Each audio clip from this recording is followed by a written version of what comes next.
Good evening everybody and welcome to the studio this evening. So I get out a very sharp knife and put the box away somewhere safe-ish. Right, over there will do. And I'll put the glove on, which is a Teflon glove, protecting my hand from being cut, which I think is a good thing. And then we shall carry on.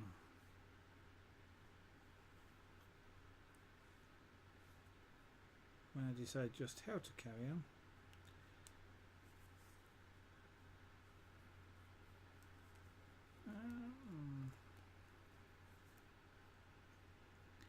Let's reduce reduce the size of this side a little bit, and that ow was my thumb here is a little sore, so we may not actually be able to do some of this tomorrow. We shall see.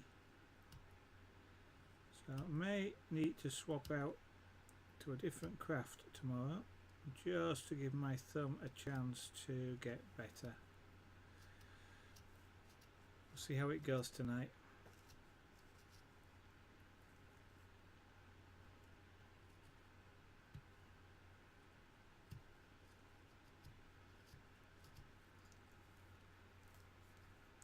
It's because you're driving quite a thin blade. It's effectively is a pressure saw on the hand.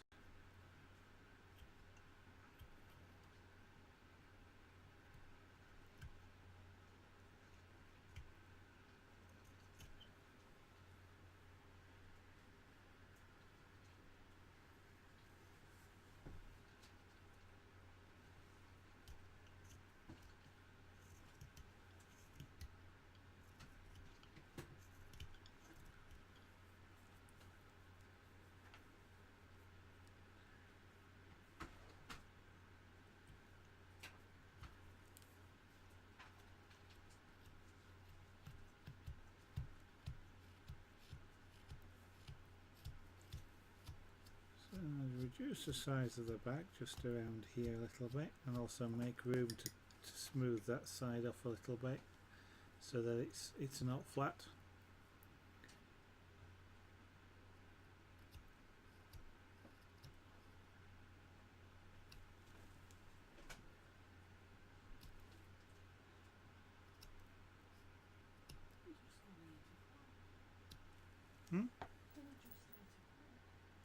Yeah. 5 past.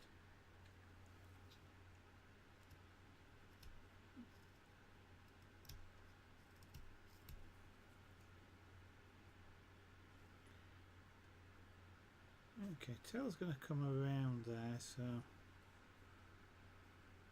that's the centre. Yeah.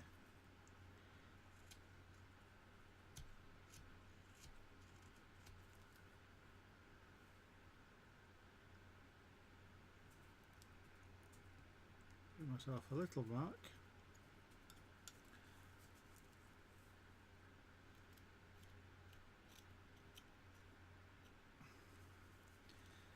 I need to make space for the tail to come up here, and therefore need a little bit more.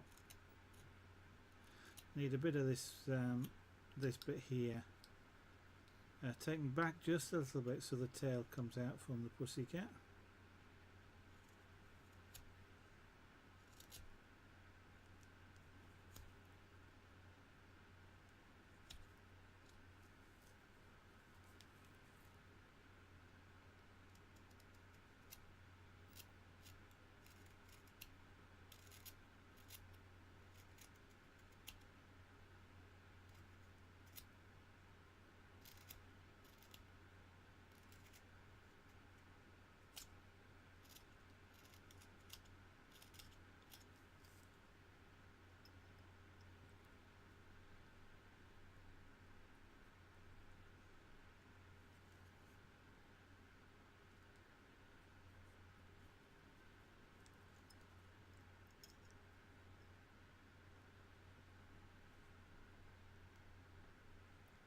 Fluffy Twiglet, good evening. Welcome to the studio this evening. Oh, of course, you're away for the weekend, aren't you? Did you take your painting stuff with you, or did you decide to do without this weekend?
Yeah, it's what all artists are supposed to do, isn't it? Always carry a pencil and paper around and a pad around with them, sketch pad.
Oh, well, that does help. Sort of thing I'd do is that forget.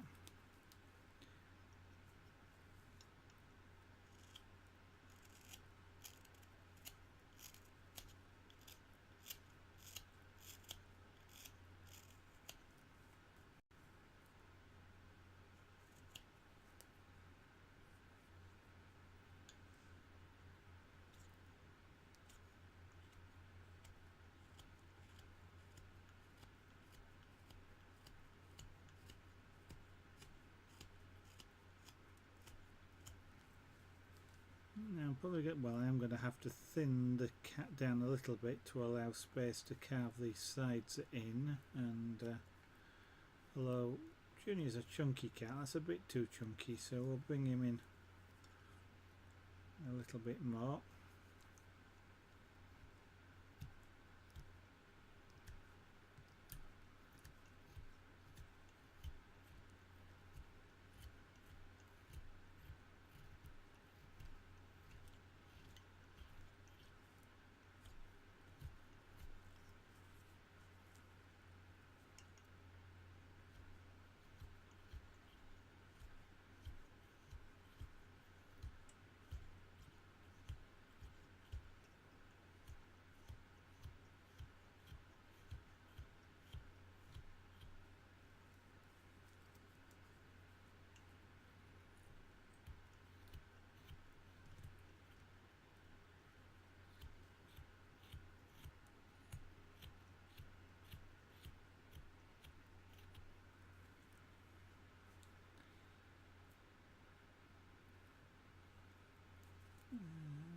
Need to do a bit on this side as well. Got to be careful to keep it reasonably symmetrical.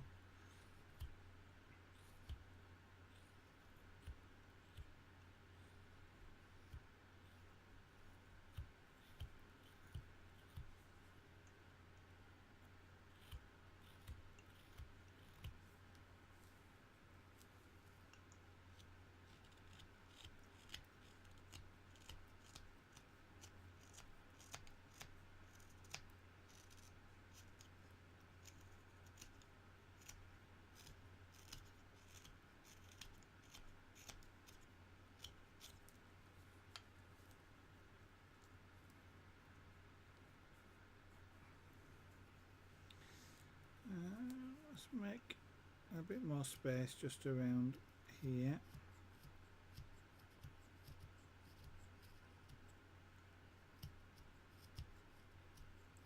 Around the midsection, make him a bit slimmer.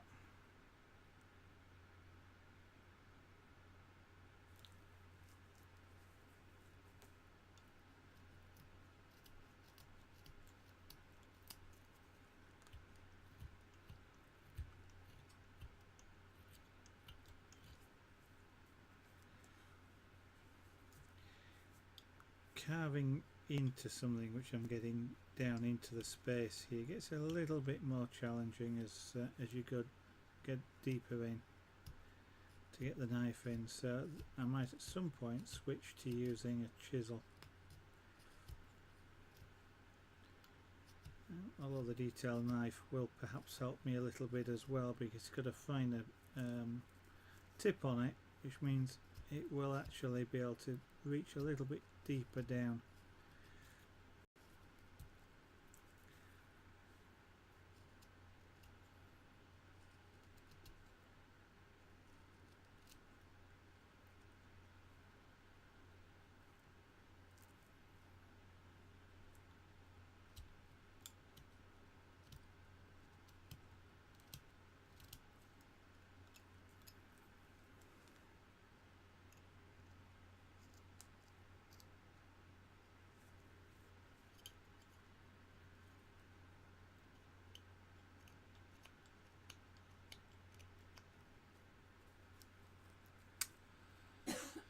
Not too bad today, Puffy Twiggler.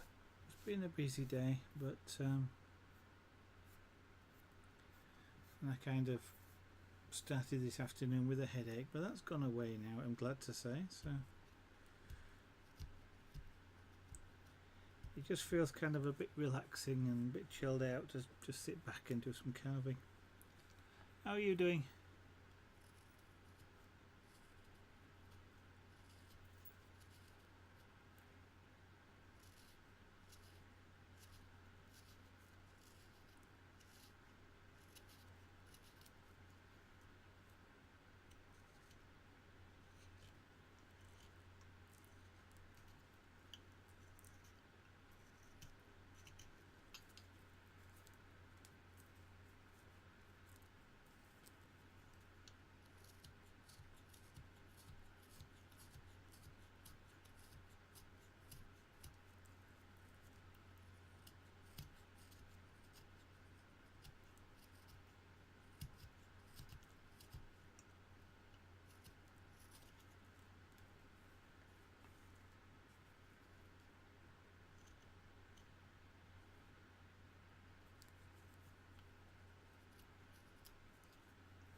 I will need to cut a dip in the middle there between his two shoulder blades, but that'll come a bit later on.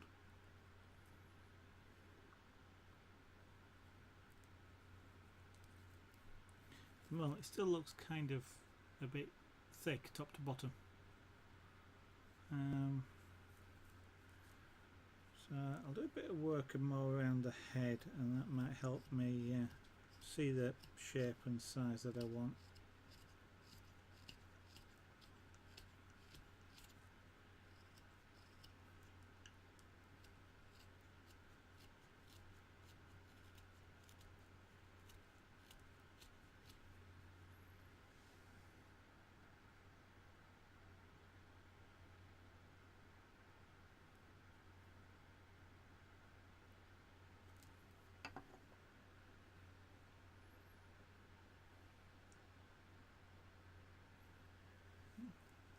just studying. We've got Cleo sat just over the other side of the studio, so she's sat not quite in the same position, but she had her head in that sort of position. So I was just studying how she looked.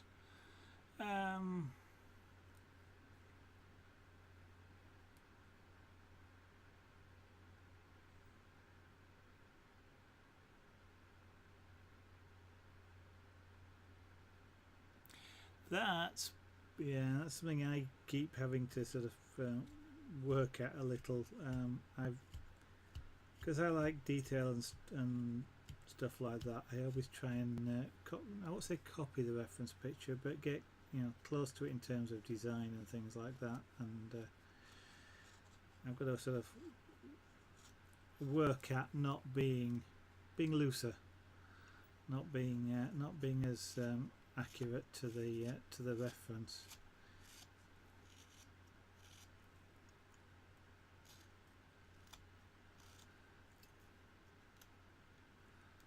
But the picture you showed last night was very good.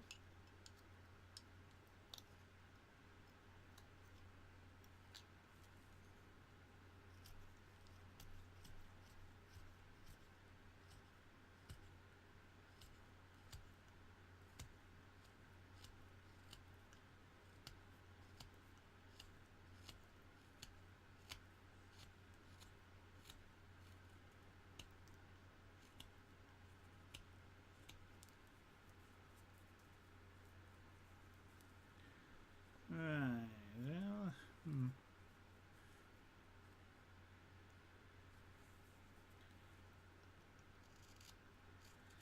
bit more shaping of the head, I think, or rather, well, the back of the head, the neck.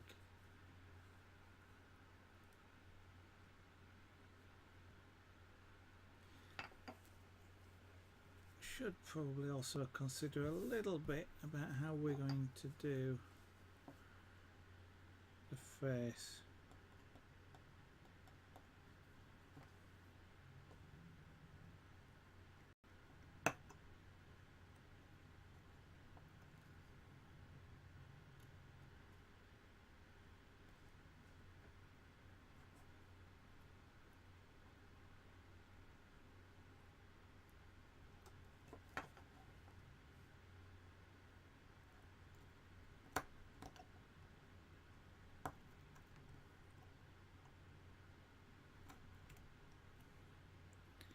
I'm just trying to do here is get a little bit of a cutout, get an impression of the sort of the bridge of the nose area,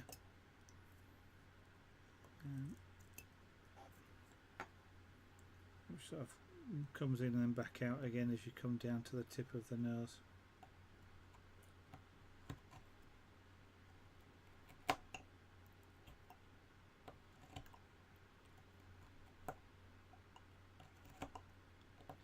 I'm sort of just trying to feel out the shape, understand the shape that I'm trying to get to.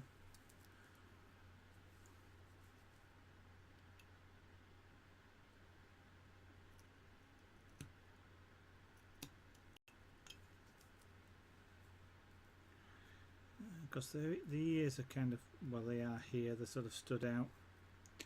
They're kind of pointing forward.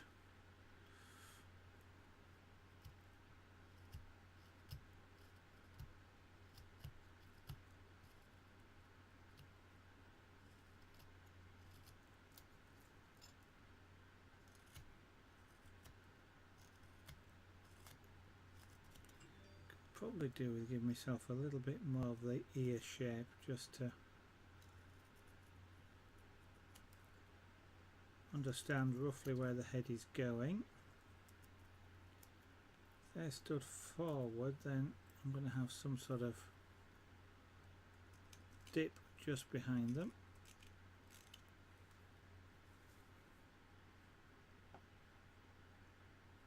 So these are kind of rough, they should be a lot further down, but it's just to give me an idea to work with.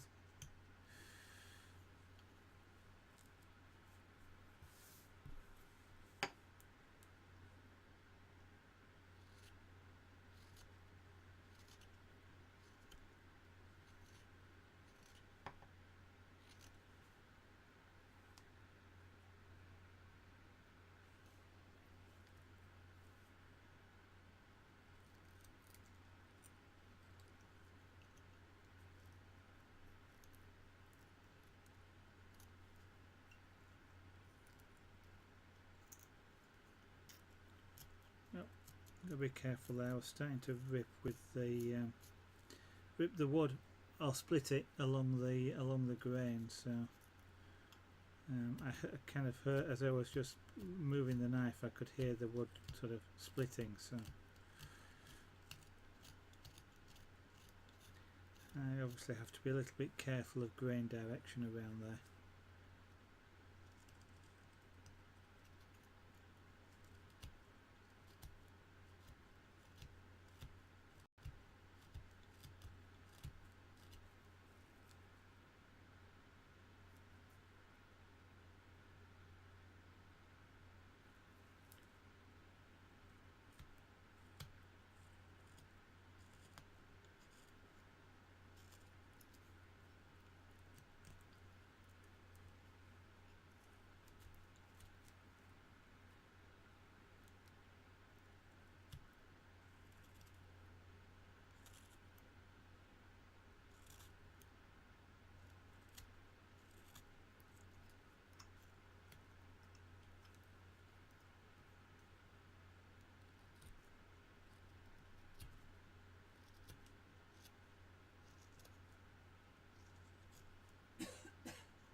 Okay, just working some sort of shape around the ears at the moment.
So I've just for the minute there just flattened off the top of the head and took it down a bit, so now I want to just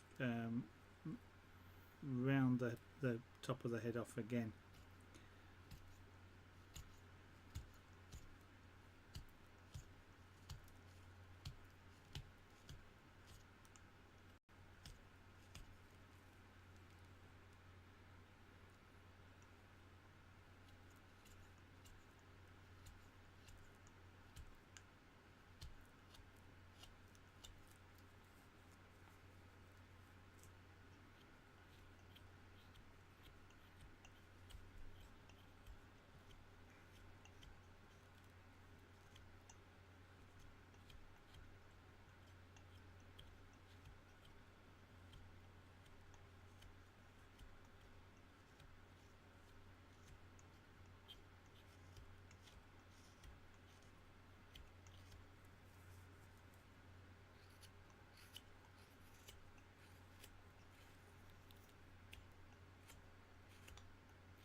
That's starting to look a bit better now. It's not quite as sort of right angled as it was. Mr. Password, good evening. Let me ask you what it looks like.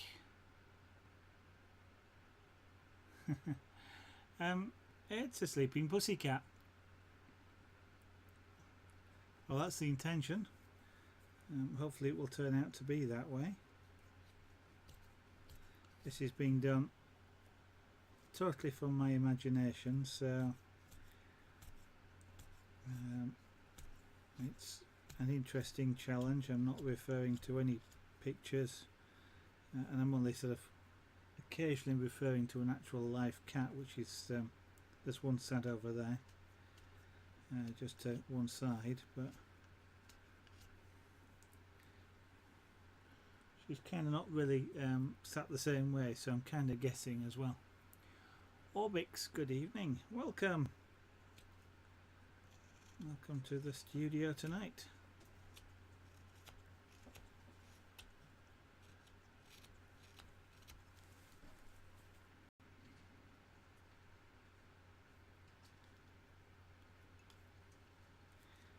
I need to bring that in a little bit.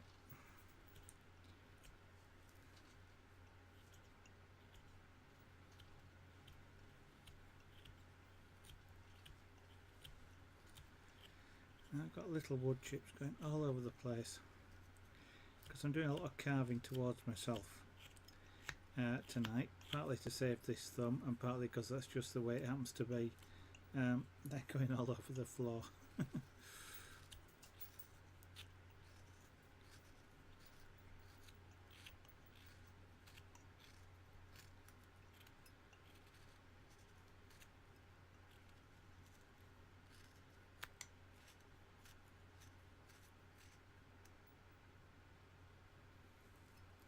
It's password 01, thank you very much. That's kind of you to say that.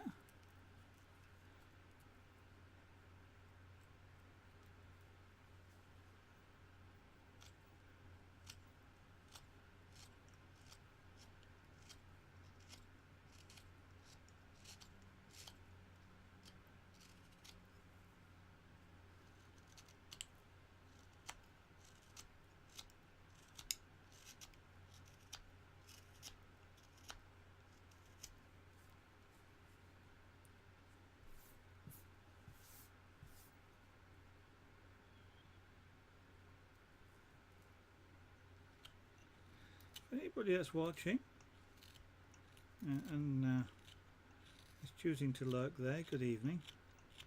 You may be wondering what the glove is or what it's for.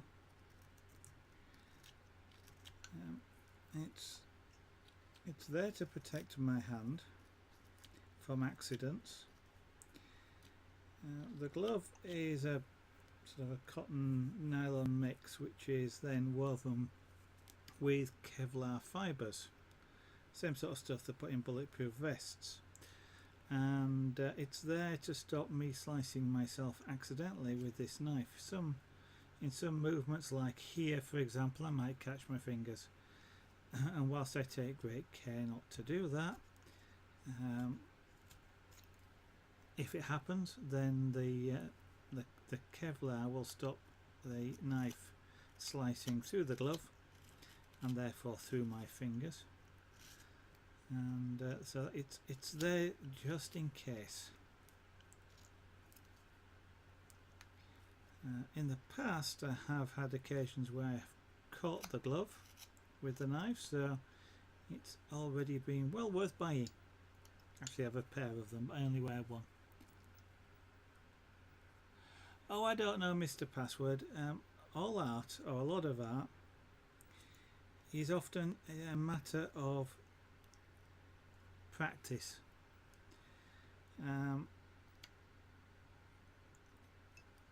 To be able to get something that you're happy with. There is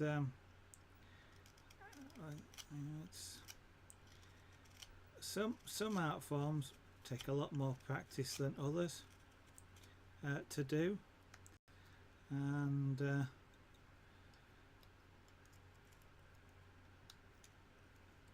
I'm sure you would be able to do some level of art. And of course, one of the other things to bear in mind is that many artists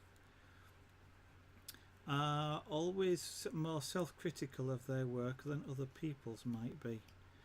So you might be surprised that other people might look at what your art forms and choices are and like them. It's in a bag over there.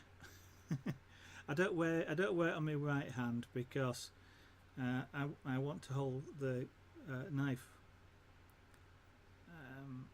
without. Okay. I can hold the knife quite well with these gloved hands, but it is slightly slippy. Is the glove? I mean Teflon itself, and Kevlar rather. Kevlar is quite a slippy material.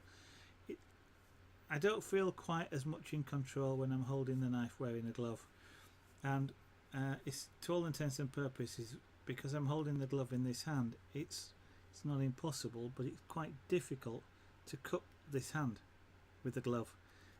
It's possible in certain circumstances to cut my thumb, but generally this hand is safe because it's always holding the knife, it's always travelling with the knife, so I don't actually need it. So you buy these gloves as a pair, so I have one spare because they'll go on either hand.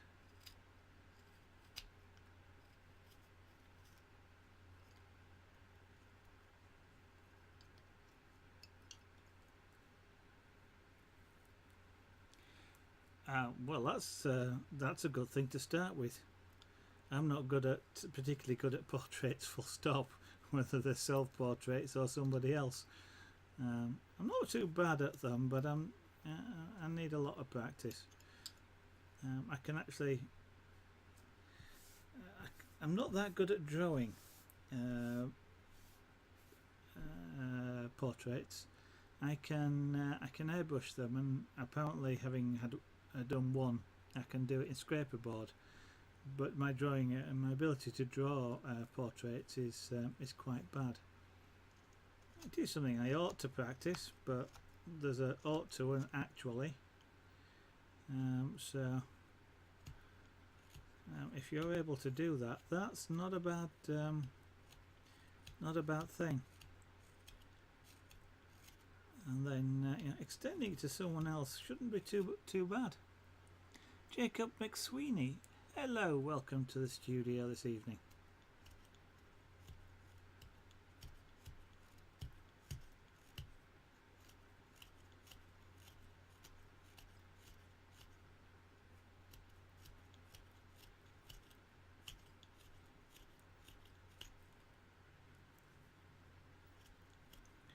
I'm just shaping sort of the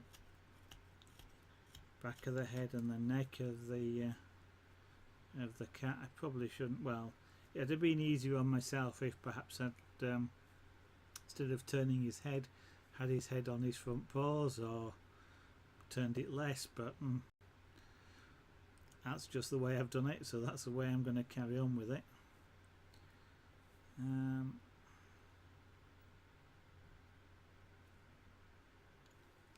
I think what it probably is, I probably want to lengthen the neck a little bit and just shave this down here. I'm sort of making this up as I go. Well, I am making this up as I go along as to what I want to do. I'm taking a look at it and just deciding as I go along.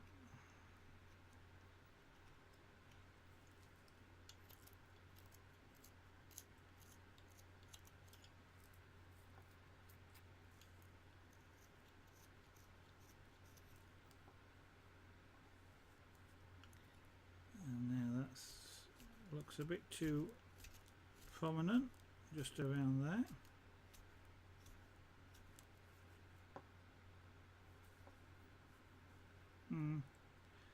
Almost certainly we'll come back to that. If that's his head, that sort of flat, so that probably wants to be shaven down a little bit more.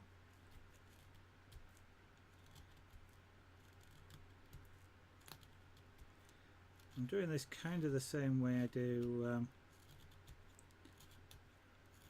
images, and that is little bits at a time. I just look at something and go, that's not quite how I want it, and then just do a little bit of work and then dot around. The wood just around here, the wood grain is literally there as a plane of wood. So I'm not very successfully trying to make sure I cut through the grain. Instead of it's ripping at the moment, which is why it's got this, you won't be able to see it, but it's got a real odd sort of texture just around here, which is the wood actually splitting instead of me actually cutting it. And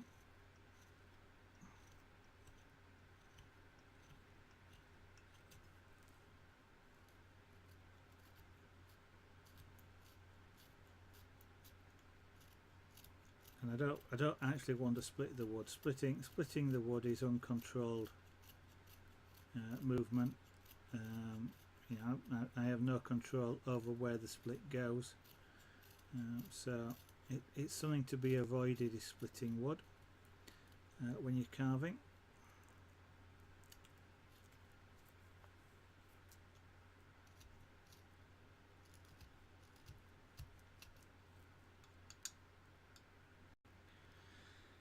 If that's roughly where the ears are, then the ears do go back and down obviously onto the top of the head. So if they're going down onto the top of the head, his head's forward.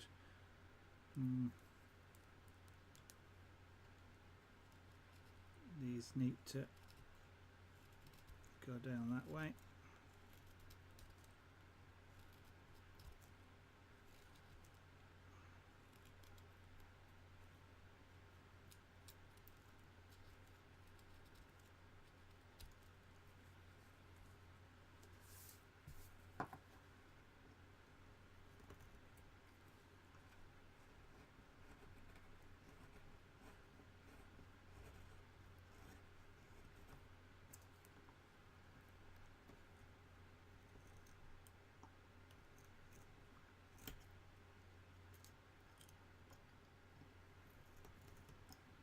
If you're not familiar with carving, you might wonder why I've got my thumb here rather than doing something like that.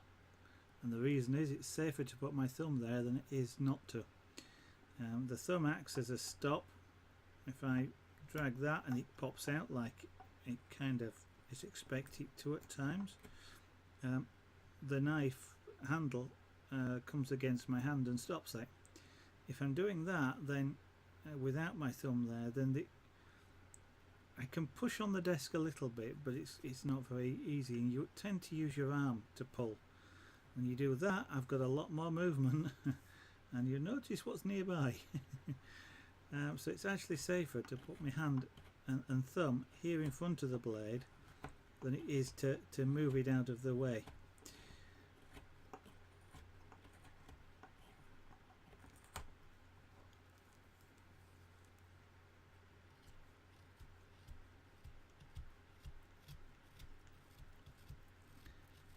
I know quite often lots of people get taught, you know, keep your fingers out of the way when you're using sharp knives and stuff like that. Kind of good beginner's advice. Or you know, people are doing things like using scalpels to do things. But in some circumstances it's better, once you understand what's going on, you understand how to use the tools, it can be better to do things like, as I say, put my thumb there because I've got more control and it is actually safer.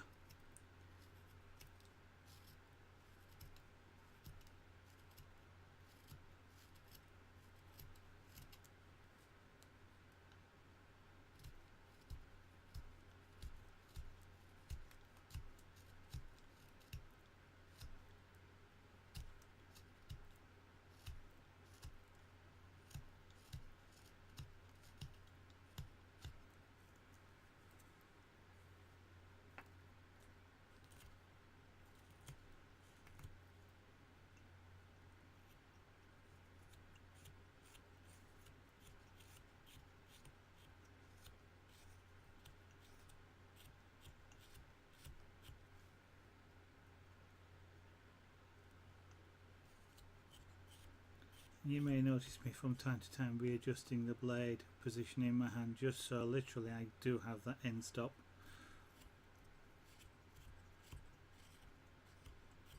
But the only power I'm using to drive this knife is curling my fingers basically, and slightly pushing with my thumb. I'm not using a great deal of force to do this.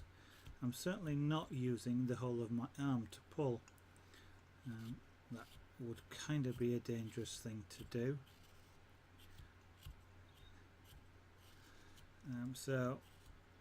What helps with the fact that I'm not using a lot of force is the fact that this knife is really sharp.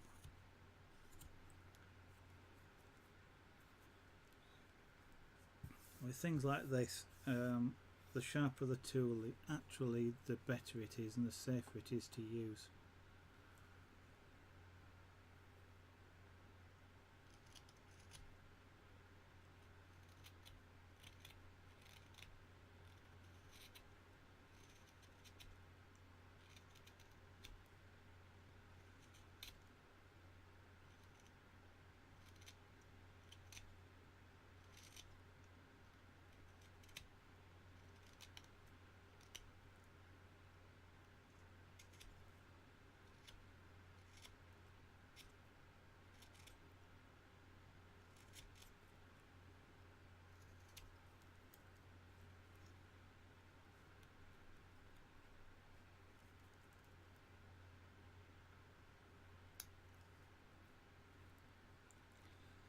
What I'm trying to do now is just get a little bit more of a feel for where those ears are.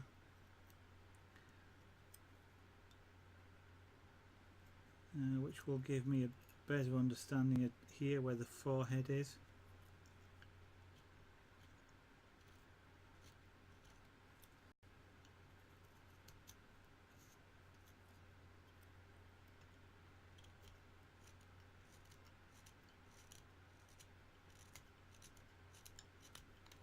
Generally speaking, from about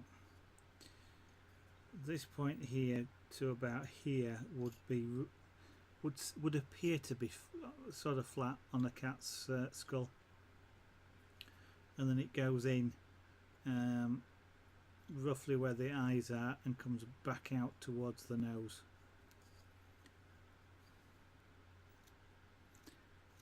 So I'm just trying to get a rough shape, something like that. I'm trying to understand the proportions of the head a little bit better and the actual shapes involved.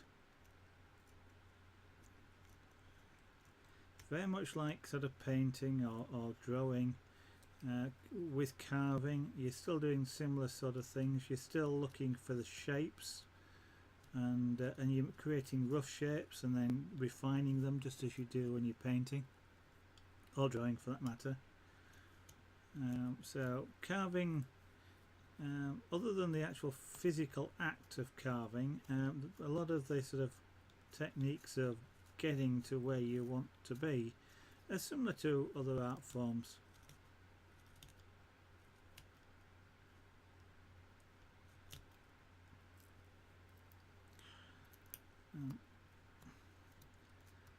And just like some other art forms, there isn't a lot of chance to erase what you've done.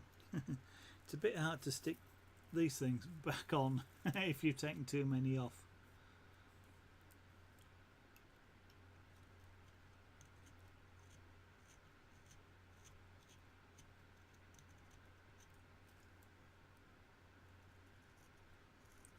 So about the only way you have of correcting an obvious mistake is either to disguise it as something other than what it is, or to sort of carve everything a little bit smaller so you carve the mistake away. That's one reason why I like to establish, that is, rough shapes to start with, even if I have to make them smaller, like this body of the cat for example, because if I've made a mistake in getting the body shape right, at this stage I've got wood available to correct that mistake before I get down to the size it probably wants to be. if I get it down to, rough carve it down to the size it wants to be and then discover a mistake, it's time to toss it and start again. So squad, good evening, welcome to the studio. Thank you. Well, that's part of why, that's part of why I do it. I do it because I like doing it, streaming that is, but that is part of what the sort of justification, if you like, for me carving is that, streaming, whether it's carving or something else. When I was interested in, take up carving for example, or any of the other crafts that I do, I sort of spent quite a bit of time searching the net, or searching YouTube, if you like, for information on how to go about starting, how to what to look for in tools, for example, what sort of tools to choose from and things like that. And I either found a lot of videos that were either silent, so you didn't know anything, you just saw somebody carve something, and when you watch somebody carve something, or do any other art form, it always kind of looks easy if they're good at it, which gives you a kind of a false impression sometimes. And a lot of times I often saw things like time lapse as well, which was kind of annoying because you don't get any understanding of how long things take. Or what I saw was people doing, this is how you carve a cat, and whatever it is, and you do this, you do this, you do this, and it's okay. But what if I want one with its head turned a little bit? And it's kind of like, they're not telling me how to do that. They're just saying, here's a sitting cat. This is how you carve a sitting cat, and it's kind of, so what I used to look for then is videos that didn't tell you how to do something, but told, or didn't just tell you you do it this way. What they did is they'd say, well, this is how I'm doing it, and this is why I'm doing it this way. Other people may do it different, and you, when you want to do it, may do it different. But at least you sort of get an idea of why I'm doing it that way, the reasons, what I'm looking at and deciding on, and I found those really good, and that's kind of what I was trying to achieve as well while I'm doing this. I really, I don't know what I'm doing, so as I'm looking at this and deciding what to do, I'm just explaining it to you guys as well, and I love that. It's fun. Gosh, you get to see all the mistakes as well. Or when I go, well, I'm going to do it this way, and then, no, I shouldn't have done it that way, but that's also part of it as well. as well. What do they say? I make the mistakes so you don't have to. I'm not sure ever that's particularly true, but at least you might see me make a mistake, and I will explain why it is, perhaps why it's a mistake, and what I'm going to do to get out of it, even if I cheat. Because you can cheat sometimes. You just change the story, you change what it is you're carving in some way. Like if I'm talking about carving, I might accidentally cut one of his ears off, so I might go, well, actually, you know what, he's got that ear folded down, and I'll just carve a little one. Or it's an unfortunate cat that was in an accident, and he's had his ear, or there are cats without ears actually. I forgot what the breed is, but there's that sort of thing you can do. Yeah, that's right. And then you get things like that. You have to draw an owl step by, follow the steps. All you've learnt to do is draw an owl. You've not learnt how to draw a pigeon, for example, or something like that, because you don't understand why they've done it. They've not told you, given you the understanding of it.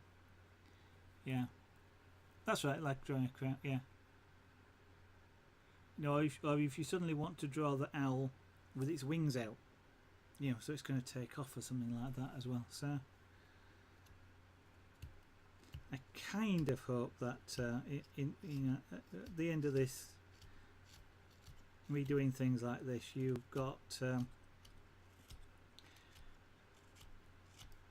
idea of how to go about doing something, as opposed to if you just want to take that corner off, you just do this, and not knowing why you might want to take the corner off or something like that. So that's kind of why I tend not to shut up a great deal when I'm doing this as well. I will continue, quite often just continuously almost ramble sometimes. To get in here, especially the wood grain, and you can see, if you can see, I've got some rough bits there. That's because I'm now reaching the point at which this knife won't turn the corner enough. The blade's too wide.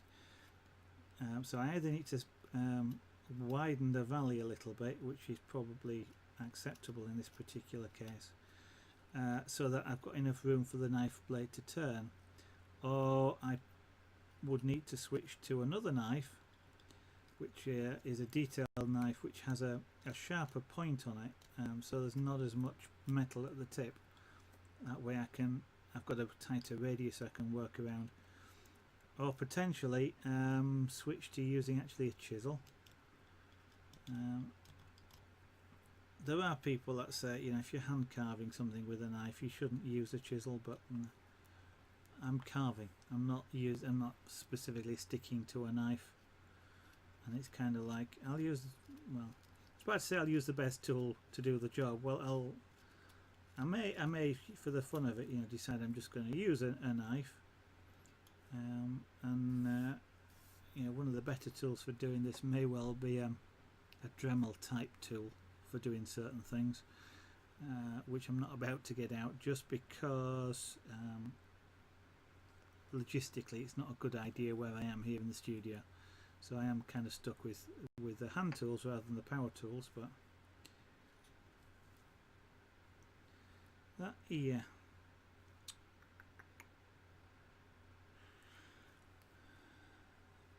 I've got a rough drawing on the front. These ears are going to end up slightly different shapes, I think. We shall see. I mean, if you're familiar with cats, they can often sort of pull.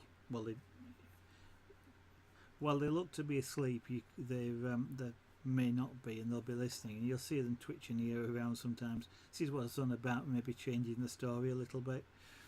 So whilst the cat may be sort of half asleep, if I can't get these two ears to match, as though they're pointing forward, I could always just twist the ear slightly, as though the cat's listening to something off to one side. So you change the story a little bit, just to if you like, correct the mistake that I've not quite carved this properly.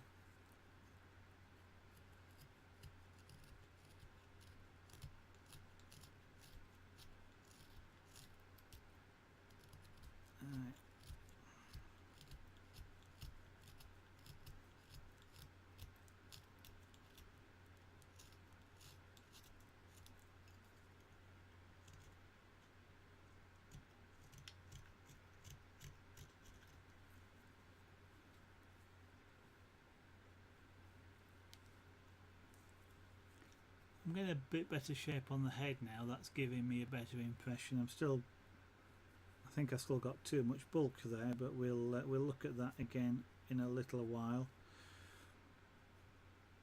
I'm going to come back. I think this shoulder now is much too tall, so we'll slim that down. Birdie lover, good evening. Welcome to the studio this evening.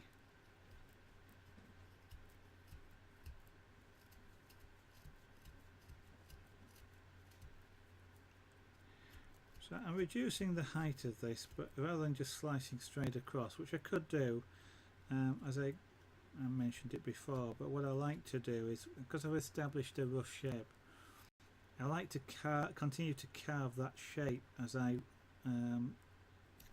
take the surface down. That way I don't suddenly end up with what I thought was the right height and I don't have enough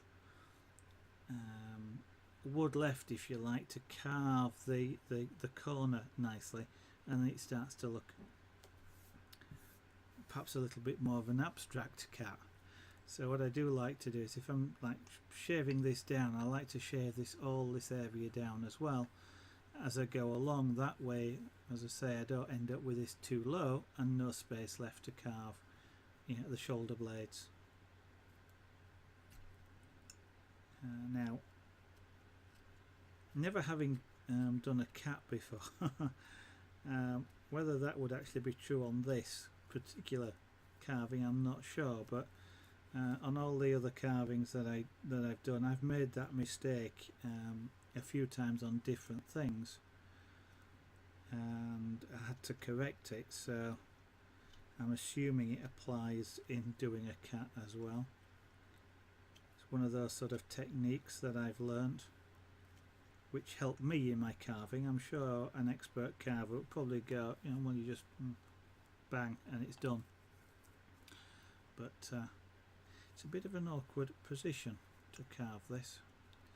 I kind of want to carve in the round, but I haven't quite got in a position I can actually get hold of this with to do that. So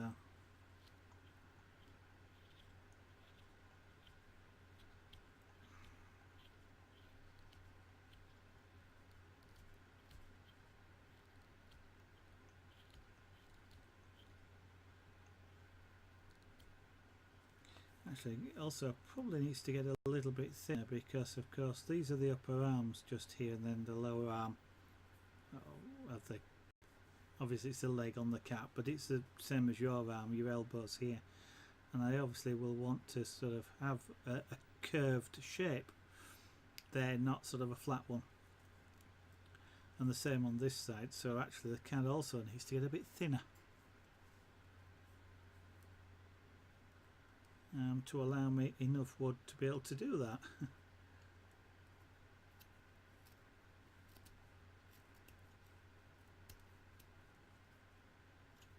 I see these things like that as I go along, and I keep reminding myself and looking at it and going, I must carve in a little bit more, etc. It's one reason also why I keep just dotting around doing bits elsewhere, because you see things and you forget about things sometimes, especially if you're working in that area a lot, and if you go away, come back, you go, I've forgotten to, and then you can continue to work on it.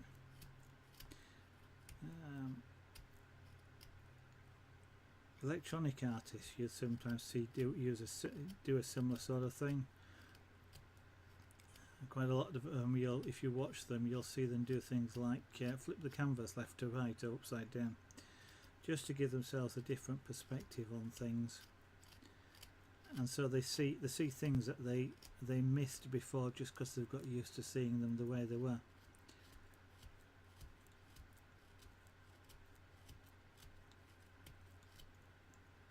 Now, got to remember the shoulder blades, which are here. They'll be the highest point of the cat, with probably a dimple in between, and the back end is generally speaking lower than the front shoulder blade area.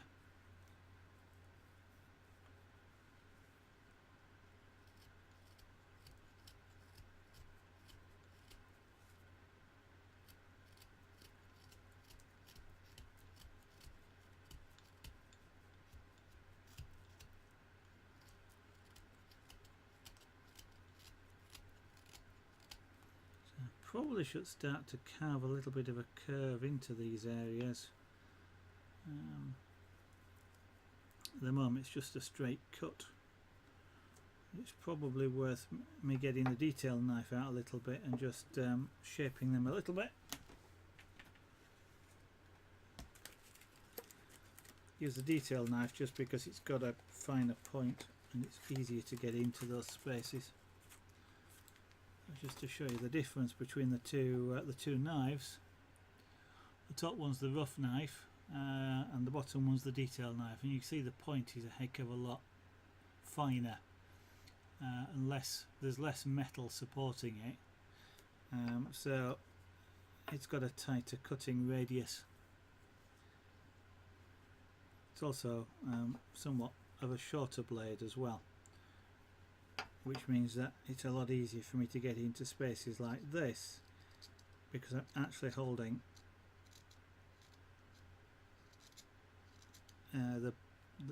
the point I'm trying to get to is closer to the handle, and therefore while I can do this with this knife, I sort of can't really do it with this one, because you can see I've got to come this far back. If I was to do it in the same position, I'd be tending to cut my hand if I wasn't careful.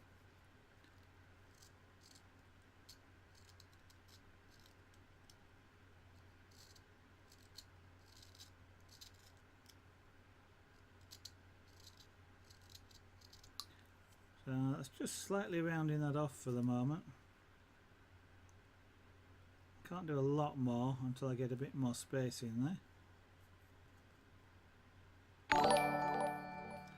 Ghost 81,001. Welcome to the studio. Thank you for following. That's kind of an unusual name.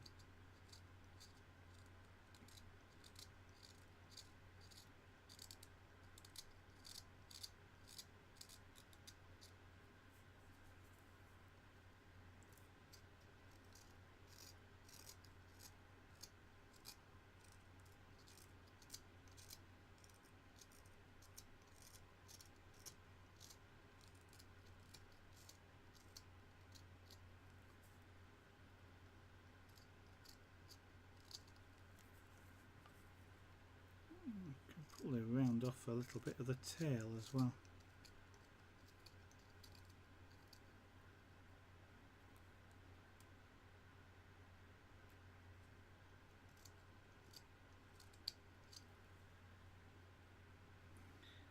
It's a bit like there's a slight crack in the wood just there. Not sure if there actually is, but it sort of felt a little bit like that. And I can sort of see a line as I'm carving along there. Maybe the wood has got a slight internal split. If it has one, just deal with it. But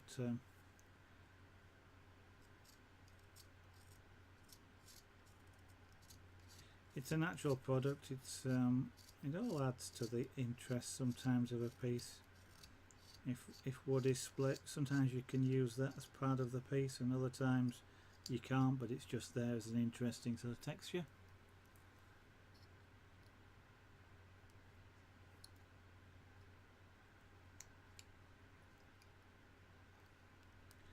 Just got a little bit of a notch. Actually, I might make his tail a bit shorter, just yeah. I don't need the tail to be this long. It's not a mandatory length, so if I cut it shorter, I give myself a little bit more room to carve, and I make my life a little bit easier. That's a lesson I learnt doing the last carving piece, Ruth. It was a dragon, and I put the tail in what, with hindsight, is kind of an awkward position. Because it left me very little space to do some carving in, and no real reason why it had to be in that position.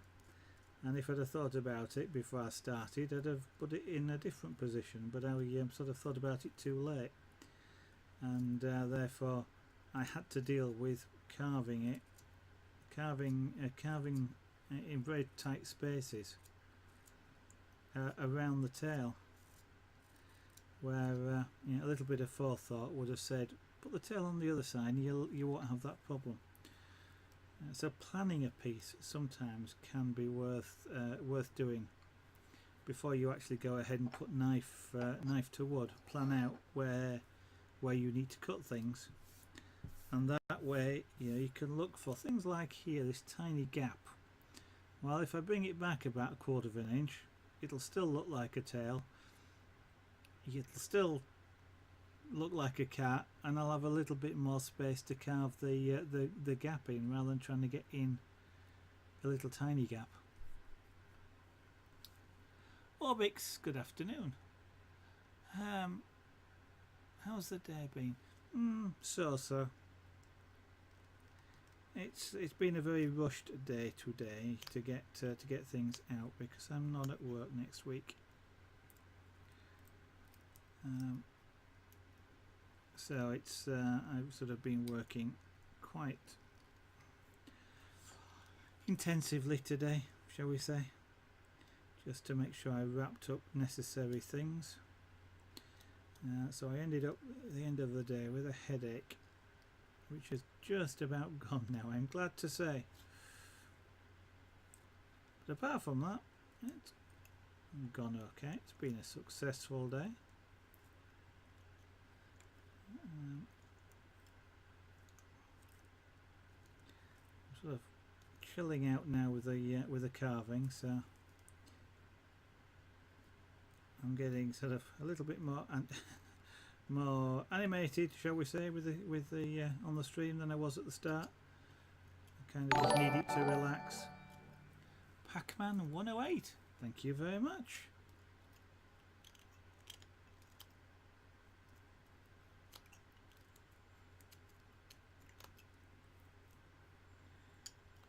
So again, just now sort of just carving the underneath a little bit. It's, I don't want to go too far, because when a cat lies down, unless it's one of these bald cats, sort of the fur that is on the legs here will tend to sort of just go straight down. So I'm only going to see sort of a slight dimple around the tail. The tail needs to be rounded off. Oh, I can round this edge off as well. So I need enough to be able to round the tail off, because you expect tails to be round.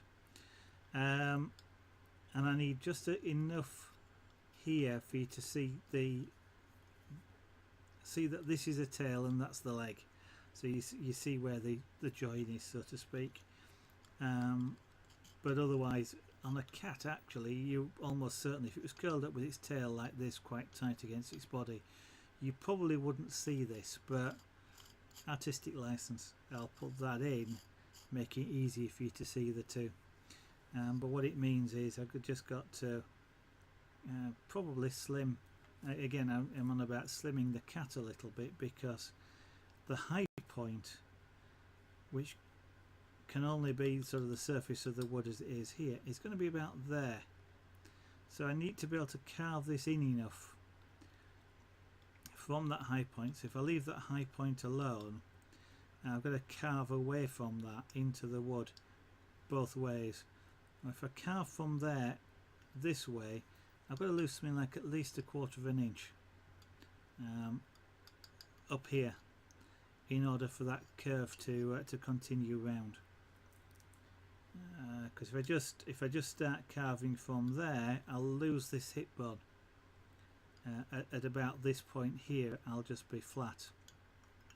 And if you look at a cat when it is sat like this or laid like this, you do tend to see this hip bone here sort of sticking out, often more pronounced than I've got here, and the same with the two shoulder blades.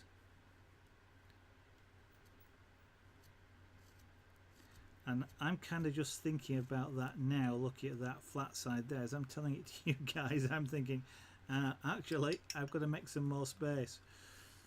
I've got to, make this hip bone stand out.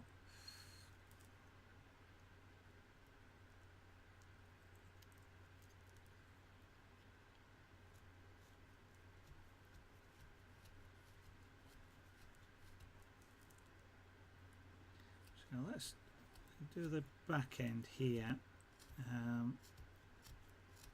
If I leave the front end of it alone here, I can carve this back end to roughly the same position, so I can see quite what I need to do, and then I can carve the front end with the hip bone in place, and adjust it to maintain that hip bone prominence.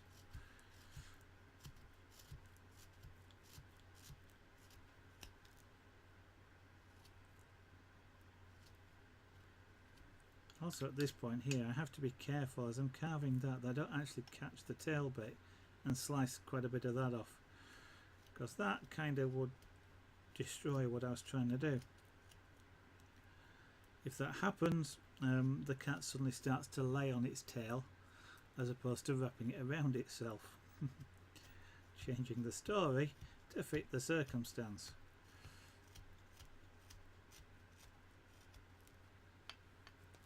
Baby tears, good evening. Yeah.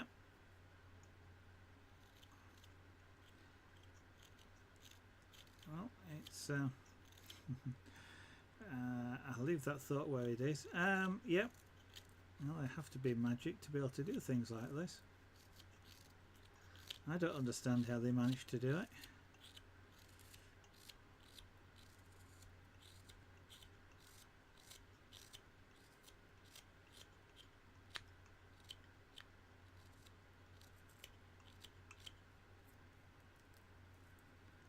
Okay, so that's about the position there, where the top curves over and then the bottom will curve away from that.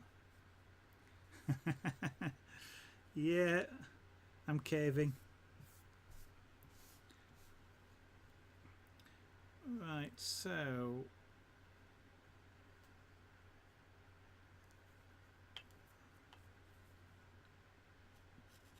that now needs to maintain roughly the same shape as it comes over the top. I need to remove some of the height. I kind of already know I need it to do that, but from earlier on. But to maintain the same sort of rounded profile, and they are quite rounded at the back end of cats, I need to lower that height a little bit.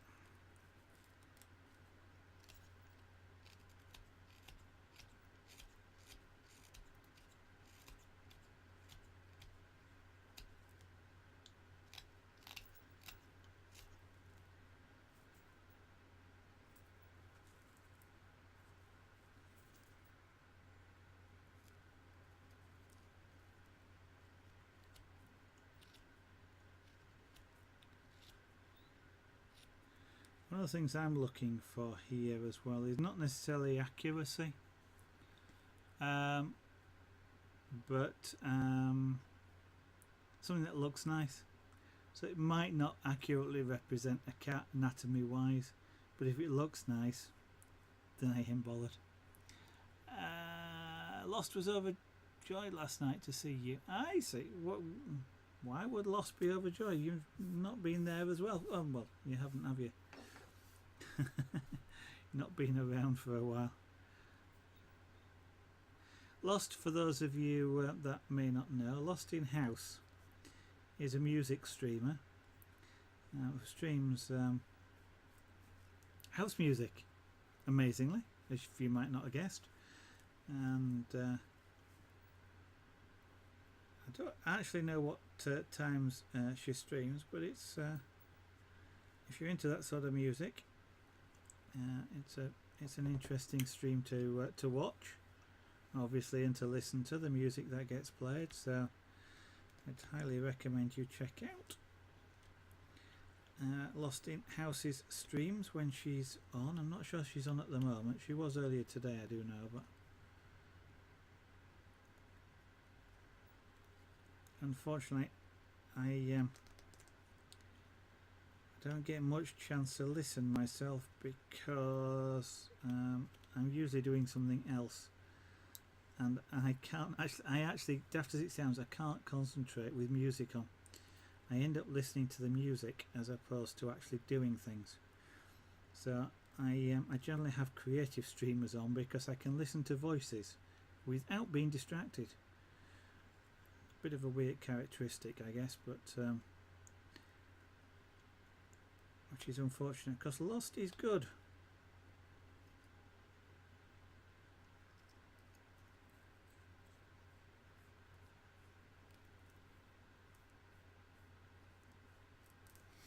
Okay. If you've got a well, it'll be what? Actually, I don't know. Is it lost underscore in underscore house? I think twitch.tv/lost underscore in underscore house, I believe, is her URL. If I'm wrong, baby tears, please feel free to post the right one.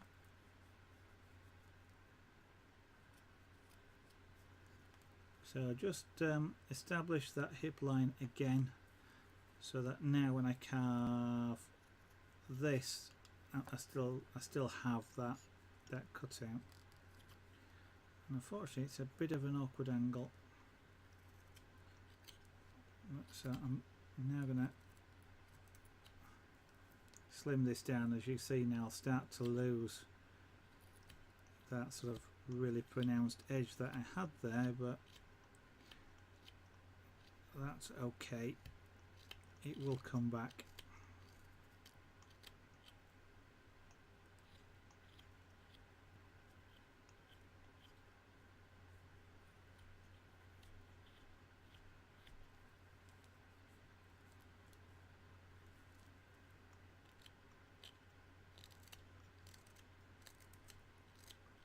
Okay, but what I have done now is I've now carved this side down, so that's now rounded off, and I can apply a little bit of rounding just down here, just to show you that the tail is there.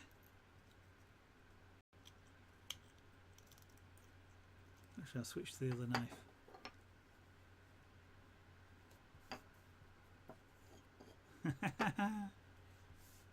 Lost in it, yeah. Not too bad. Fortunately, I've had an extremely busy day with a lot of concentration, and that gave me a headache, which is just about gone. But otherwise, I'm fine. And how are you, baby tears?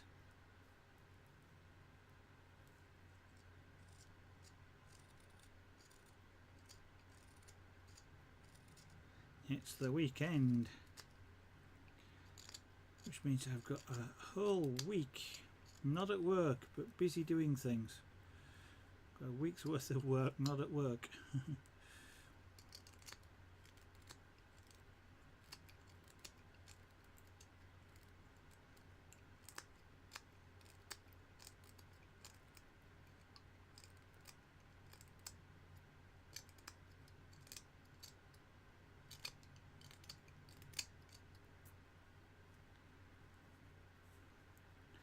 Because the wood oxidizes, it goes dark brown as you leave it in the open air. I can see a small amount there which I haven't actually carved, which is quite useful because it's helping me see what I've done and what I haven't done.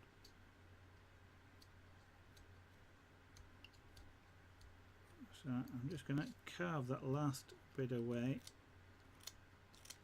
because that will mean I won't feel a flat surface afterwards.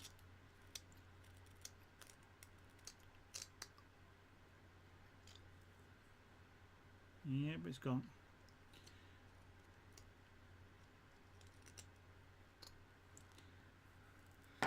So what I was doing was, on this side there's a flat piece of wood there. That's because this was made out of a sort of a square length. That's the actual sawn edge of the side of the wood, as is sort of here. So when you hold that, you can feel it. Now, by carving it away on this side, I can't feel that flat area, so you can't actually tell how wide the block was when you started. And it sort of feels nicer than having a flat edge.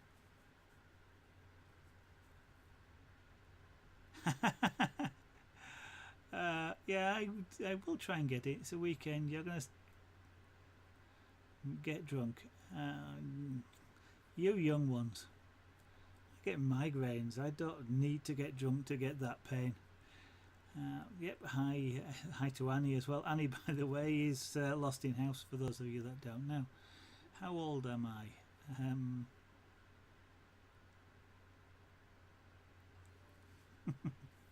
Oh, thank you for the compliment, baby tears, but considerably older than that.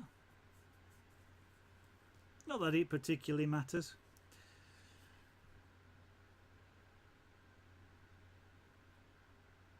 I'm old enough to have a driving licence.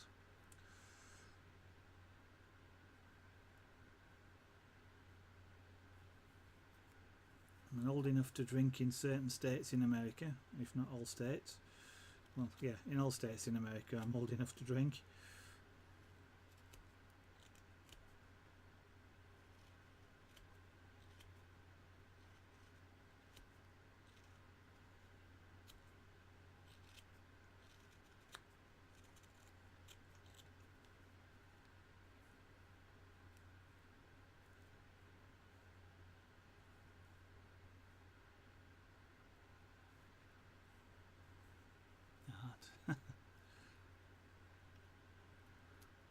Not sure I understand the comment, Fluffy Twiglet.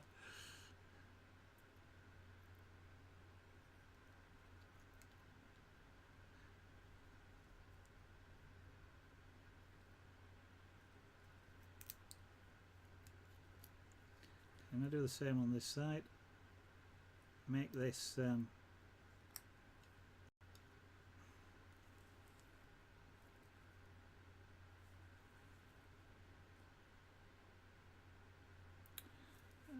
hip bone a little bit more prominent.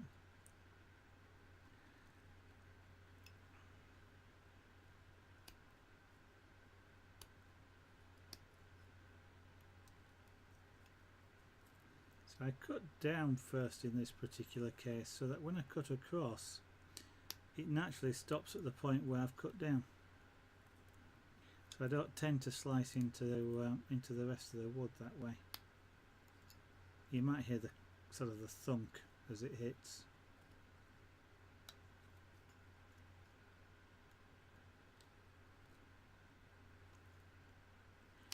Now cats, when they lay like this, and I was just looking at it for a minute and thinking, where's his back leg? Until I remembered that cats... Johnny Alba, or Johnny Alba, good evening, thank you for the follow, that's kind of you.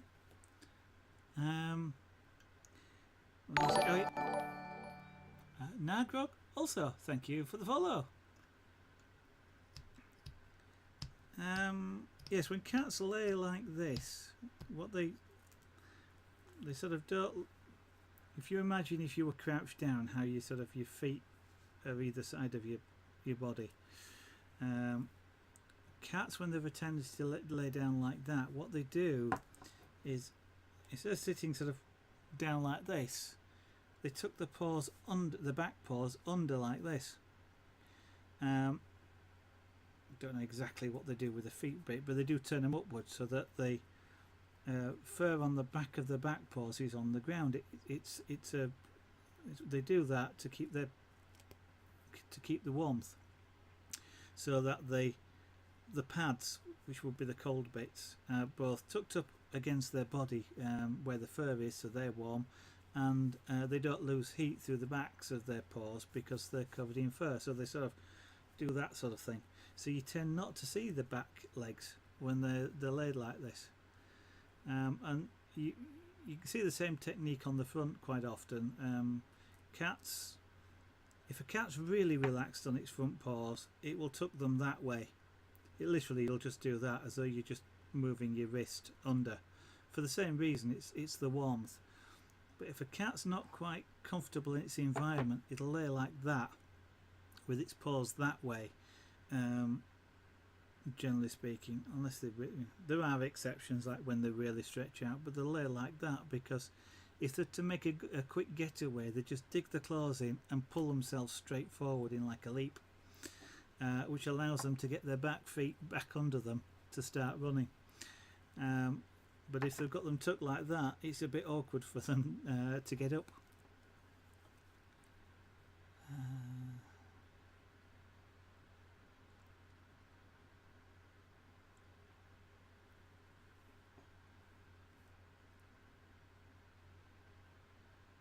I've no idea what it is. It could be a train, I don't know. Baby tears. This though, you ought to recognise that.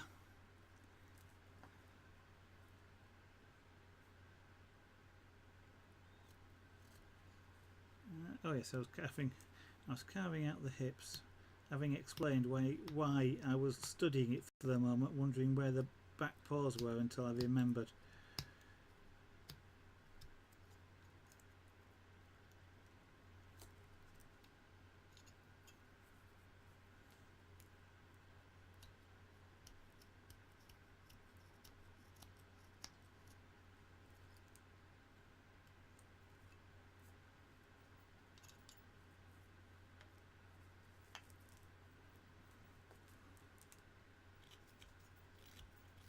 Now this is going to be a little bit more awkward for me to carve. I can't do exactly the same as I did on this side, which is do the back half, because I haven't got a suitable position to hold a knife in, unless I switch to that knife. As you can see, if I push from here, I'm likely to, well, I'm not likely to cut myself because I'm being a bit more careful, but there's a danger, and I don't want that danger.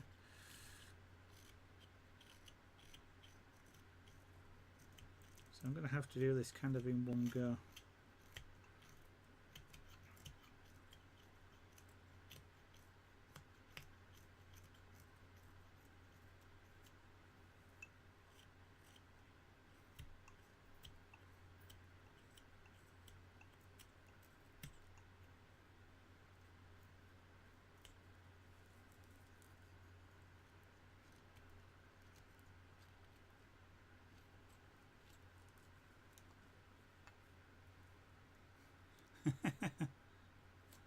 Well, you can train cats.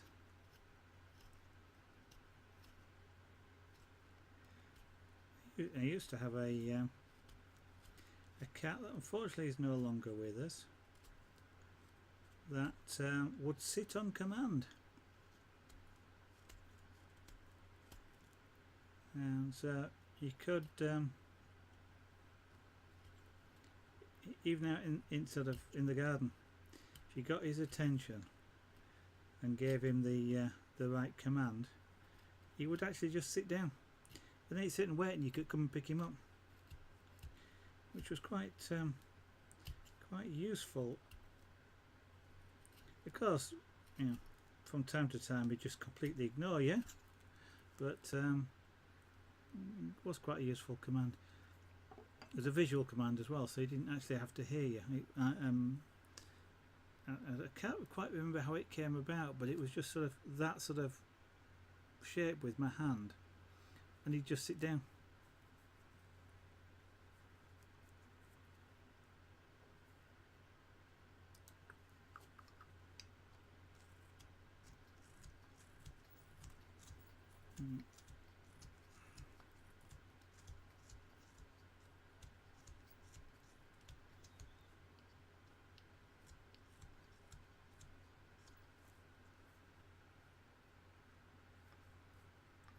But that was a cat that really liked interacting with you.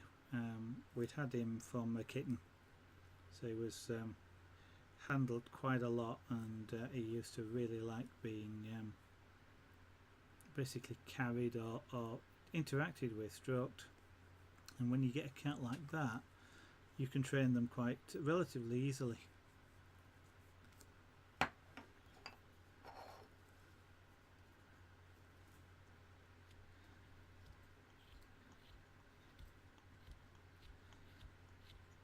Because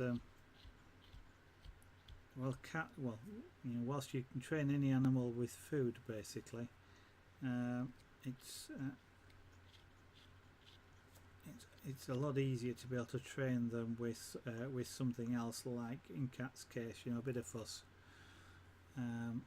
It's easier, they don't get fat, and they don't lose their appetite as well. So you can actually sort of train them for a little bit longer than you would do if you were feeding them you know, tidbits of food or little reward biscuits.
So you see, on my streams you get to learn about all sorts of things, or get told about all sorts of things. Aren't you Euphoria? I'm not quite sure I understand. Nice chisel game on point. Doesn't quite make sense to my understanding. If you'd like to explain a little bit further.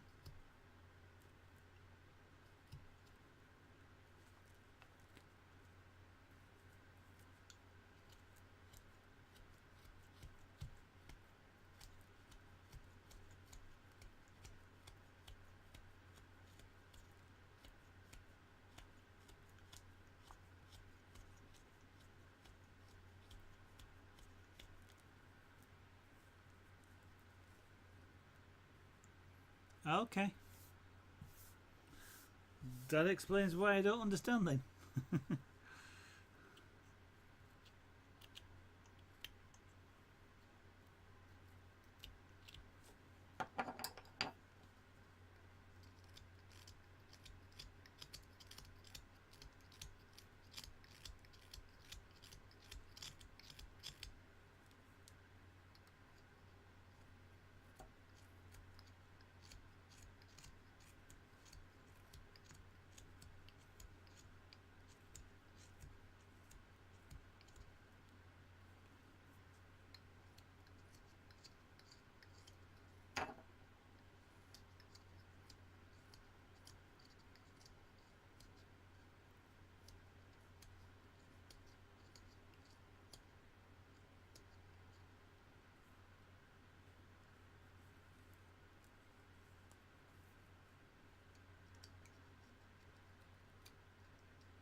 Right, I've almost got it down to losing that flat edge, but not quite there.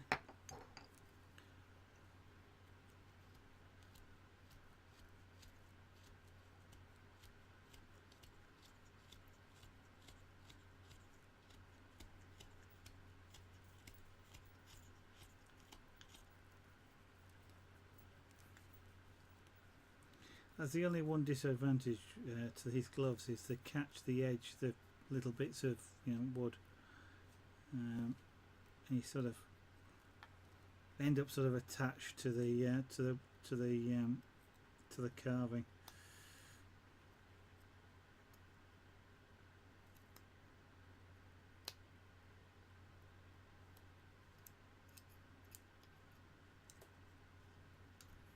The other alternative, well, there's a couple of other alternative glove types. You could use chainmail gloves,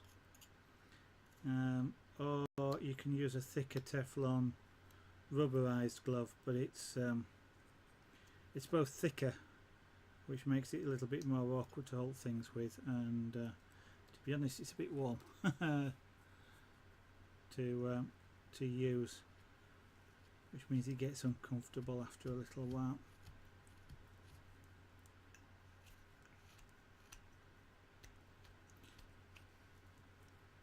Let's give this knife a little bit of a hone, or a little bit of a strop.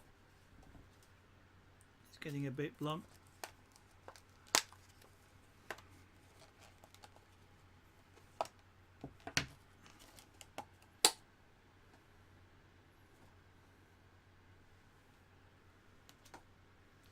Well, this is just a piece of leather, and this is just polish basically. All polishes are very fine abrasive, and that's what this is, but it's a very fine abrasive. I just put a little bit on there. That wasn't quite what I intended to happen, but,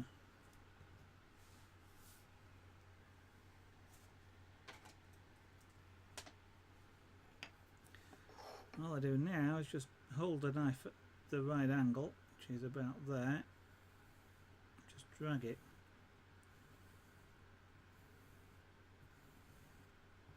A few times, then reverse it, and do exactly the same thing again.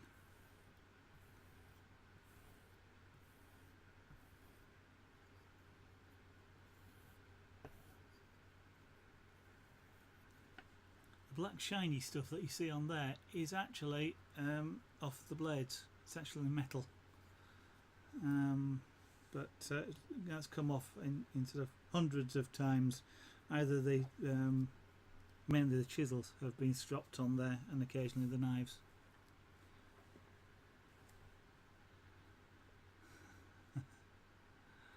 Ah, well, there you go, baby tears. Fair enough. Bye bye, everyone. Exilian, good evening.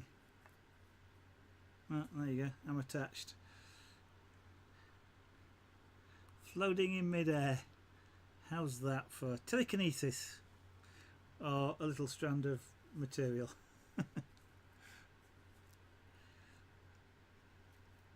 That's a lot sharper now.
Still feel that flat spot there. I can actually see it, but so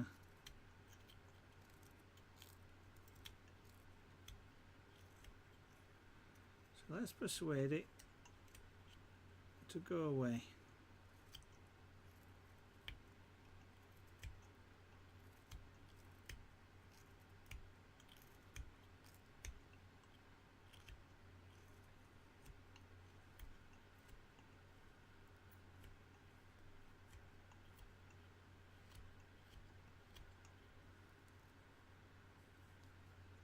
Almost there, to quote a film.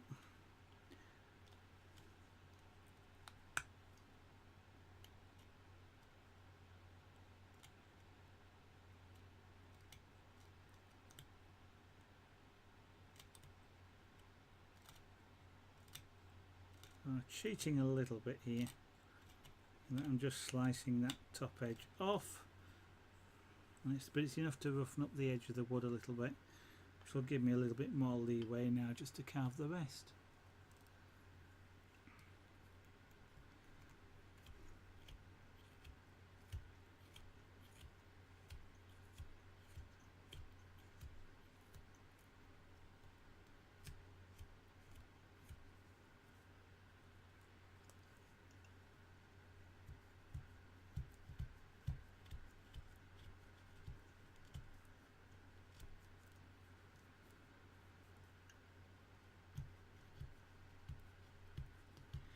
You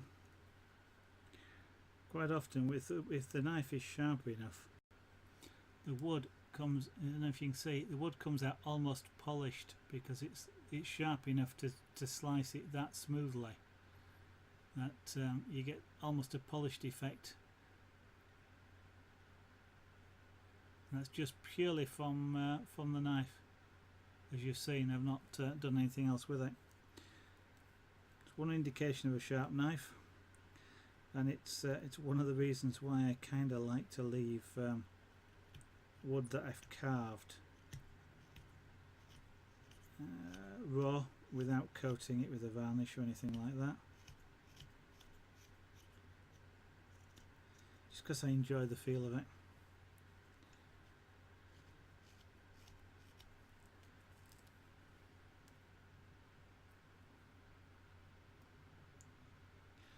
Back end's a bit too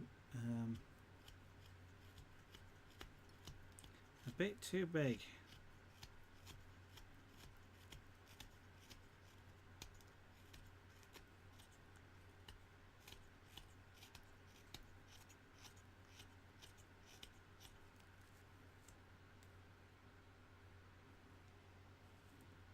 Just looking, it looked a bit like a sort of a rhinoceros or something like that. What am I making? That's what I'm making.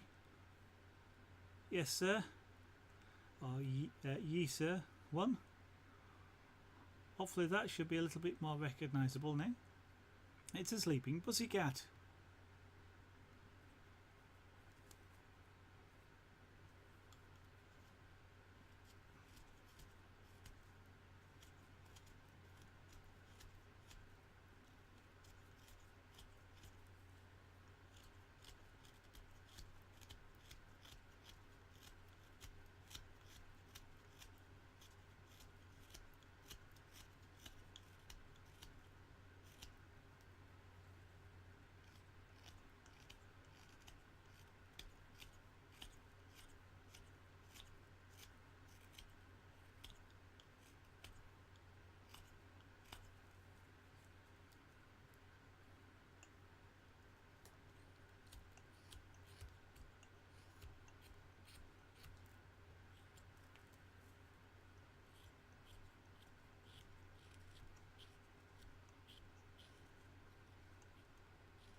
One, thank you very much for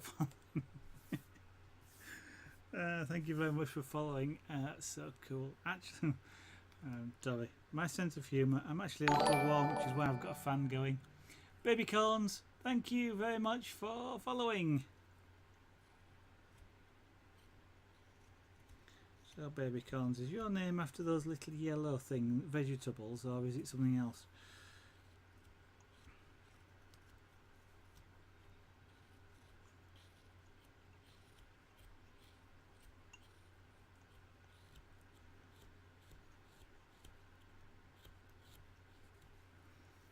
Am I making everybody cringe yet with the way I'm using this knife?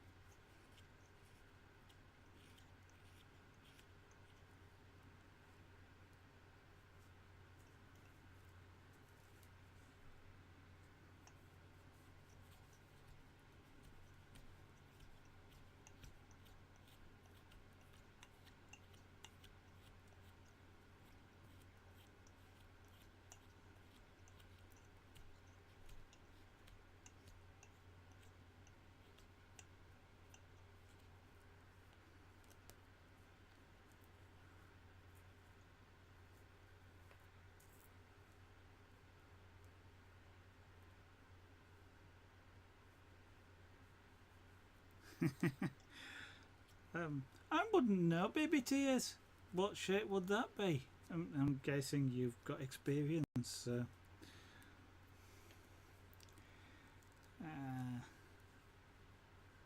A bear.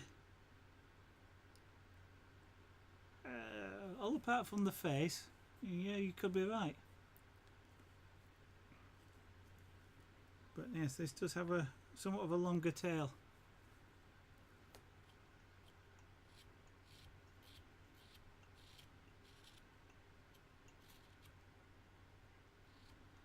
I kind of was trying to get rid of that sort of bear-like back end.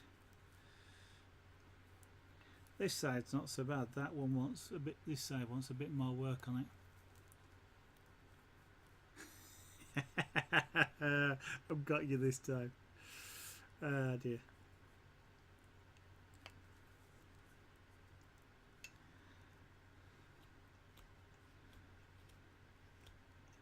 So you don't start subjects you're not prepared to end.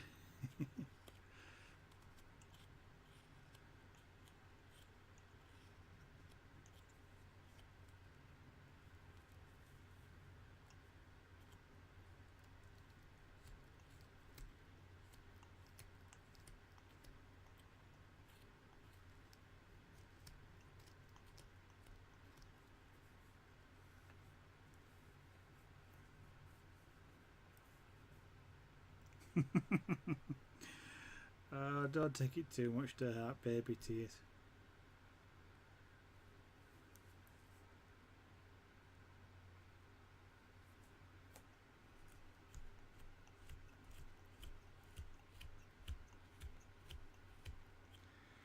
I've got a lot of clearing up to do today. Half of this stuff is going on the floor.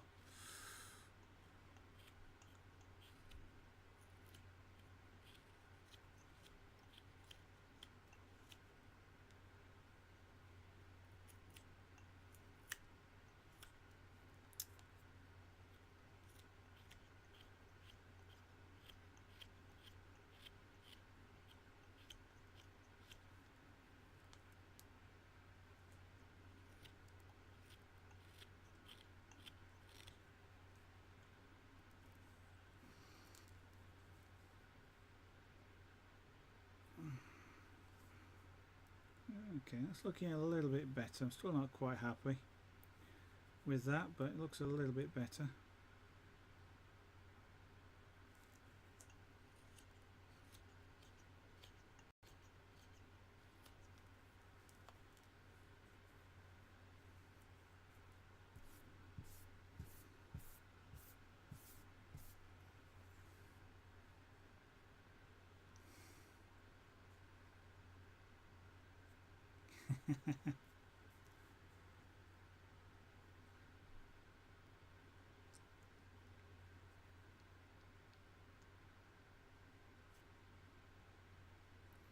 Well, unfortunately that's as far as the conversation goes though, baby tears, given that is Twitch terms and conditions.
I do have an answer to that, but I'm not going to say it. I think we will leave the subject where it is.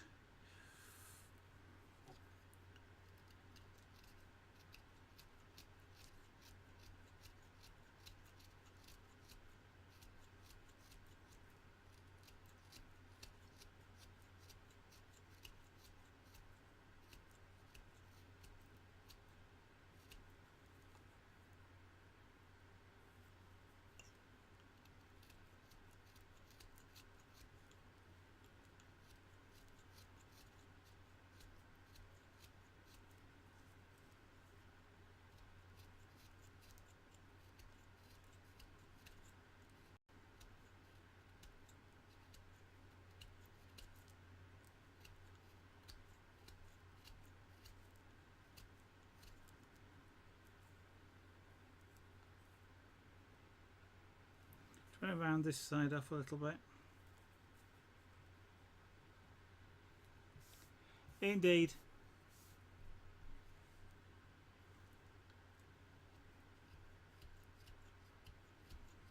I think Fluffy Twiggler is right there.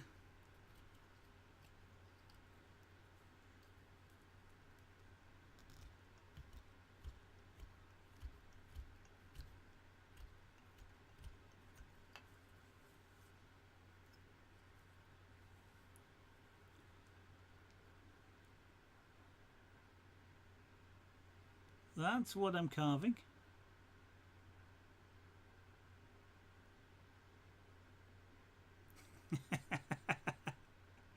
A train. No, that's next. You know what, baby tears? I am really gonna. I'm really considering the next carving is gonna be a train, just to please you.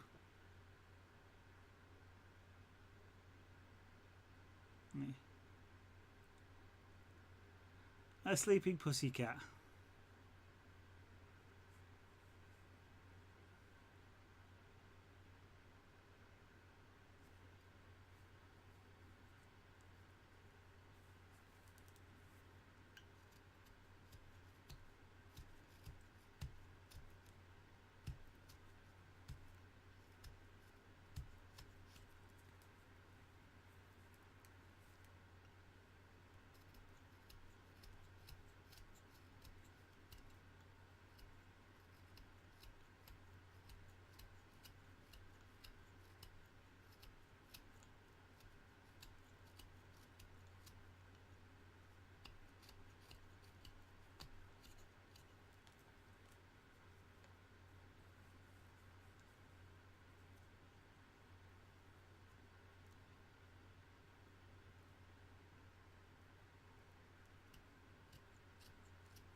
Oh, I don't know. How about an Egyptian Sphinx cat?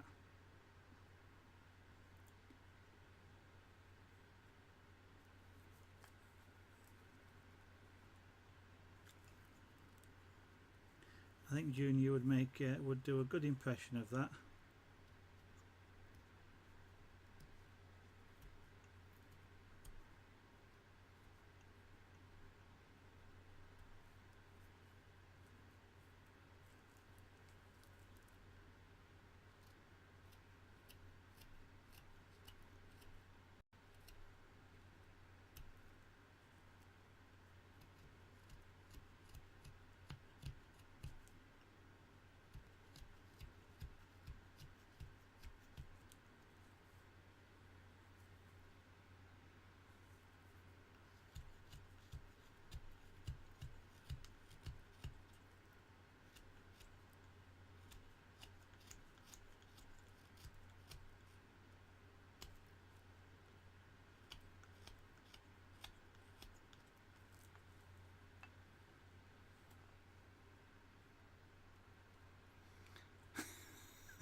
Probably Twiglet like that.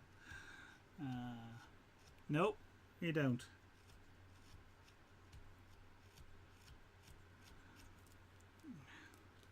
And there's no need to swear.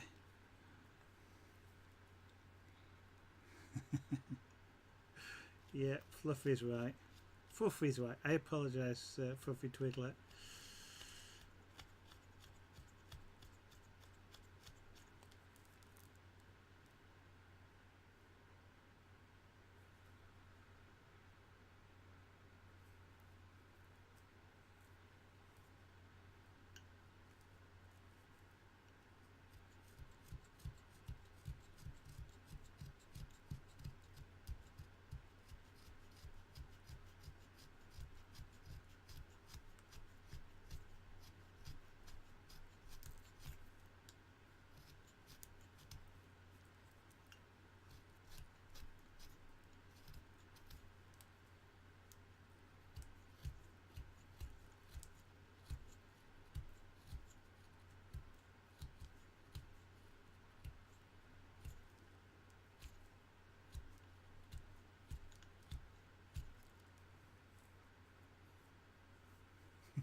Okay.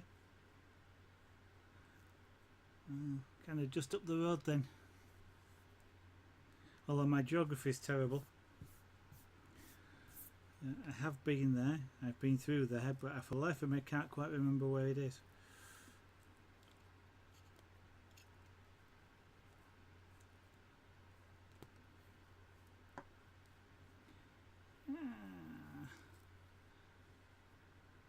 Looks a bit like a polar bear at the moment. Until you turn it round. So his shoulders and his back is still a bit too tall.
That's okay. I'm quite aware of that.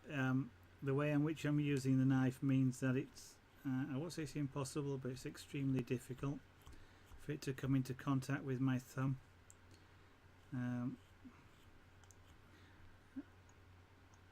that's part of the technique of using the knife. But to sort of show you, because I'm drawing the knife towards me using two actions, I'm curling my fingers and I'm pushing with my thumb. If you see that movement, that's as far as I can go with the knife physically. I physically can't move anymore because the side of the knife here, the handle, has hit my thumb. And so you can see no matter what I do, I cannot get that blade to come any closer to my thumb, which is why I'm being very careful about how I hold the knife for that. If I put my hand, if I did that, as you can see, I could. So by holding the knife blade back here, I can guarantee, well, I say guarantee, as close as you can get with any guarantee, that I can't actually make contact with my thumb, and therefore it's flashy but safe. I'm actually more in danger of catching one of these fingers because I'm not concentrating, than I am my thumb, which is why I'm wearing the glove.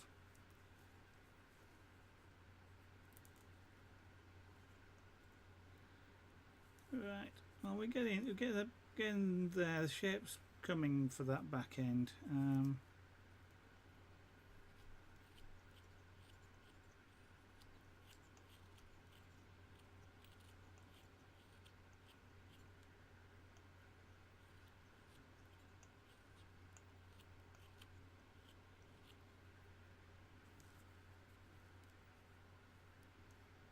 Yeah, it's sort of getting there.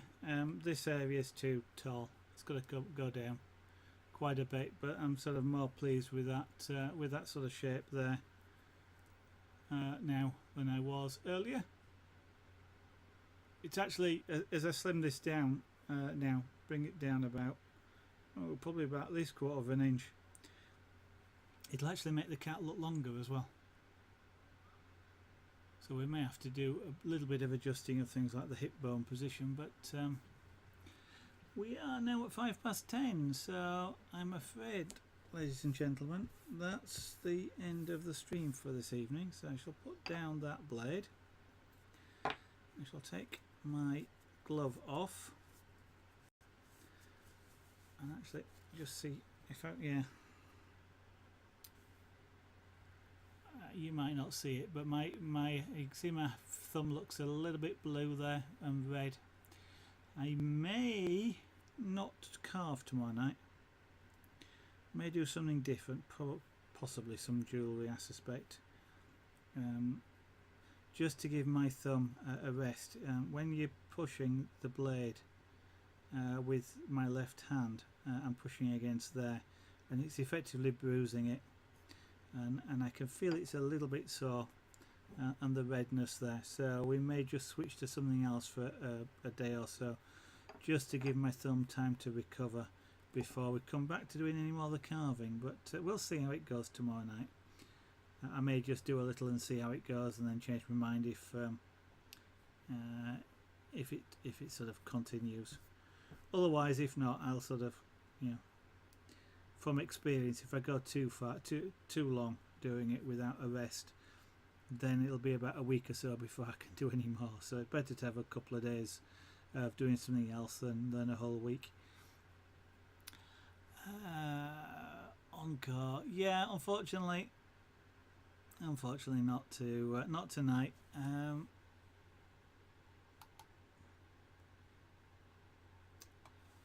think one of the it's been a long day at work. I do want to go to bed soon. It's 10 PM here in the UK, so and I'm a little warm, so I'm gonna get a cool drink, cool off, do a little bit of work on the shop. I've got some more things to upload into the shop, so I can get on with that for an hour before I go to bed and basically relax. So unfortunately no encore tonight. But what I will do at this point is say thank you to everybody, both that's been watching, lurking, and those of you that have followed. If there's anybody that is watching that isn't following, I do of course encourage you to do so. But you don't have to if you don't want. But you do get the notifications when I go live, which could be quite useful. If you just want the notifications but not to follow, then you can do that by following me on Twitter. I know it's kind of following there as well, but it's a slightly different follow. It's at Zaragonart, the details below the stream window, and they will be on the end plate in a moment. On the other hand, should you just wish to try and catch me on a future stream, I stream 7 nights a week from approximately 8 PM UK time, 1900 hours GMT. About 2 hours or so ago was 8 PM. So thank you all. Have a good evening, and I hope to see you in the studio on a future occasion. Bye bye everybody.